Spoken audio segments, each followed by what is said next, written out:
Emisiri nyamwingi ecwekyeriire ahabwa ihunga kandi abaturo bwahatamisho bagahangira abebembezi babo kurabira mu gavumenti okuhebwa obuhwezi. Kugaruka mu kirasi kuza kurora kunge naje ati naranze hibu kijibe kimwe n'ukigenda ati kukigenze Enjura tandika kutera ati nza kwega amaci ati kunyega amaci kejo ntera ngenda muzi aho mu gashori aka Numbe nargaje kizimbe kinaza ikimbe narga kigwa hasi nawe kirekire cyo koha nembere z'ubwiri aho kwenda hinduka mwene nje ngo cyo kubanza ninshaba nka government n'abantu y'abaje mu community je mpa uko ngutwareba okuturahindura ibuhangwa namwe ninshaba aba environment cyakwenye basika batuhereza batanga program yo kubyara imitati shayize. Bamwe habicwekyeriire harimo entoke omwani hamwe n'ebindi bingi kandi ishomero rya St James Nyabani Church Primary School rugwire ryahwaho.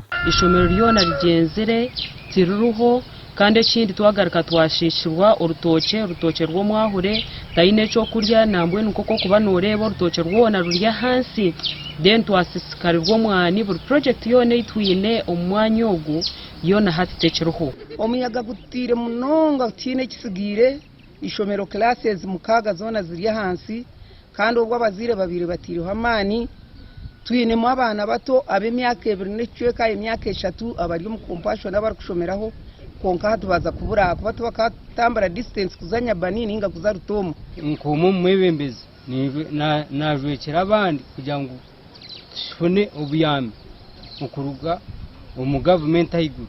Omyishengero kazi ahabwa district ya Kamwenge yaraganisa okoragana n'abebembezi batahibe okureba ngo bahwera bateganisibwe kigwerereze eki. Abenu bashoma as we look forward to do. Abo batwabareka these are the future leaders of tomorrow. Twabareka abana beitu kimanyisa ngo bihanganye. Twekoremo murumo turebeke wabana either bashomero mu kanisa abo this is a church founded school. Omuganda nkaga abazire hamwe n'abeji ahishomero rya Ecwekyeriize Primary School omugombora ya Rekatwe omu district ya Kasese nabo tubahumurukisa abana bwanyuma yo kushanga ishomero ryabo rutwirwa omuyaga. I request government to act positively on the disaster or the accidents, the accident that has happened to us. Tuzaziremo abana kubateka ahasi y'emiti turayikiriza abana kuferwa okusoma kwabo hati tusaziremo okubateka ahasi y'emiti. Wilson Baluku or headmaster w'ishomereri najangwa embera nimbi ahishomereri bwanyuma y'omuyaga okucwekyereza ebibina bina ebire bya hishomereri. So when it is about to rain, we shall be going inside and we join other classes where there is no. This it is the beginning of the term. We are trying to find a way out. One, we shall use a staff room. We shall make it a classroom.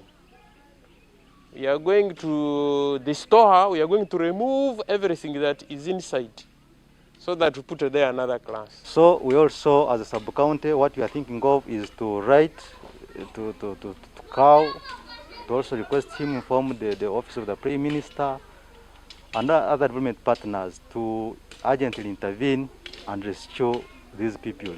Gasha kwa Anthony Atwine na Gilbert Mahangs.